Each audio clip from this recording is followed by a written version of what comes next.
Yo, good morning everyone. So yan, sa video natin ngayon guys, ito papakita ko lang sa inyo yung aking lumang helmet ng KYT TD Course. Ito yung luma kong hindi ko na ginagamit guys. So yan, kasi kaya hindi ko siya ginagamit guys kasi na ano ako sa visor nito guys. Unang-una, ang dami niya ng gas-gas, you know. Tapos pangalawa, kung ginagamit ko man siya, syempre sa traffic minsan itong visor na to guys, ayun oh. Kusa na siyang bumababa. Yan oh. Gaganon man siya pero talagang bababa siya lalo na pag maalog-alog, bababa siya agad. Kasi nga guys, sira na yung dito niya. Mayroon ditong sumasabit eh. Ito sa part na to yan, nabasag na yan kasi kakalaglag guys eh. Yan, itong part na to. Ito, kita mo yung parang ano dyan. So yun guys, yung pinaka ano, kasi nangihinayang din ako hindi siya gamitin kasi ayan, tulad yan. Maganda pa naman siya. Tsaka KYT yan guys. So yung ginawa ko guys, bumili ako ng ito. Yung salamin niya, bagong visor guys sa ano, kakilala ko lang. So yun, naka-order tayo guys, yun. KYT. So yun, nakabili tayo ng visor guys. So binili natin medyo may design na siya. May design na siya. So yun, papakita ko lang kung ano siya.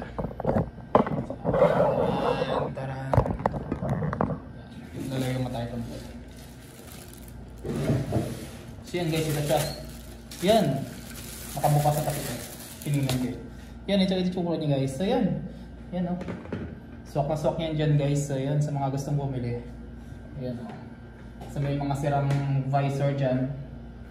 Sirang, ano matawag ito, salamin. Ayan. Meron na pong mabibili. Kasi ito guys, ito yung importante dyan eh. Ito, kita mo ito. Ito itong side na to. Ito yung tatlo, parang mayroong ano dito. Yan yung nagpapahigpit kaya hindi siya bababa agad pag hinangat mo to. Minsan sa traffic, di ba? Yan. Kaya ayun. Kaya kailangan natin palitan para hindi tayo ma-hassle sa traffic. So yun guys, papakita ko lang kung paano siya ikakabit. Una-una syempre bago natin ikabit, tanggalin natin to. Ayun. Sa pagtanggal nito mga guys, itong side na to, ito. Yan, inaano lang yan, hinahila lang, pero ano mo siya pababa. Yan o, babatakin mo lang pababa. Yan, tapos iaangat mo to. Yan, ganoon lang siya kadali. Yan. Isa pa, kabila naman. Oh, yan, tanggal na siya guys. Ayun o, ito yung basag eh. Yan, ito wala na siya o.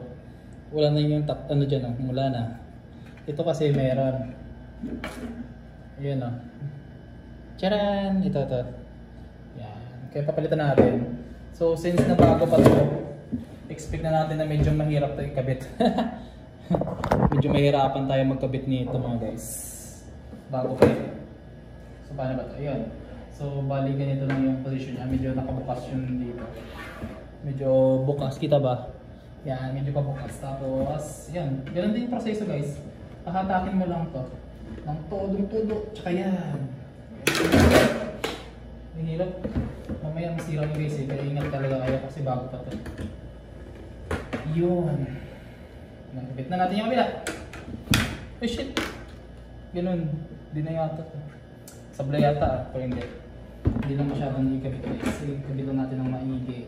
Buong.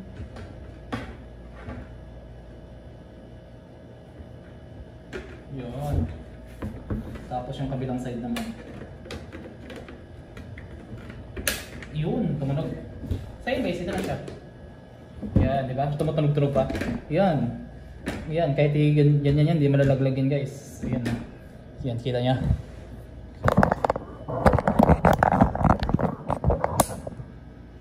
Ayan na, tignan mo. Yan. Op. Kahit ano mo yan. Tapos may lock pa yan mga guys. Yung kahit gano'ng condition mo, ayan na siya ngayon guys. Ang pogi niya na ulit. So yan, di ba? So pwede ko na siya ulit gamitin sa pag-motovlog tong helmet na to kasi nga nagvo-vlog din tayo mga guys. So pwede natin ito ikabit yung ating GoPro dito. Yan. Ikabit na natin ito para pogi ang ating helmets.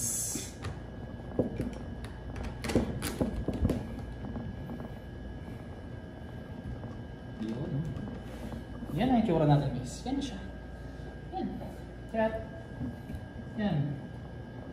So, try natin guys. Isuot ang ating bagong helmets. Wait lang. Kita sa camera natin eh.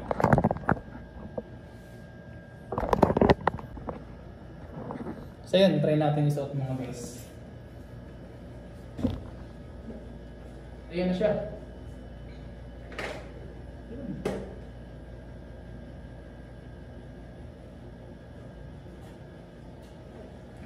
Di ba ang ganda? Pogi-pogi na siya ulit. Pwede na natin gamitin sa kalsada ulit. Pang long ride, pwede na rin. Yan. Sa mga gusto mag-order, PM nyo na lang ako.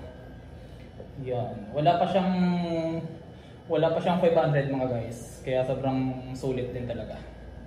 'Di ba? Para siyang bago ulit. 'Yun. 'Di ba? Ayos. Hanggang dito na lang. Salamat po sa panonood.